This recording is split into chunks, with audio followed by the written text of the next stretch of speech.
Hi guys, welcome back with me again in this channel. On today's tutorial, I'm going to show you how you can use the velocity effect on TikTok videos.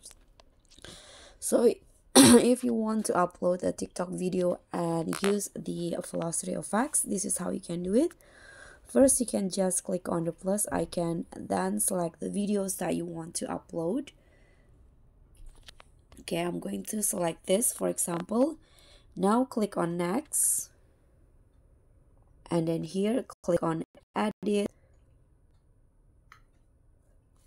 and then here go to the magic options at the bottom, and you'll find the velocity effect. So tap on that. Just wait until TikTok apply the velocity effects to the clip. So the process is depend on your clip. Since I only got a 12 seconds video, it won't be long. So you can see it's done. Close the magic feature first, and this is the result. So when you're done, you can just click on next again at the top and just write the captions, and you can just post your velocity edit video. And that's all for me. Thank you so much for watching. Don't forget to like, comment, and subscribe. Also click on the thanks. Bye.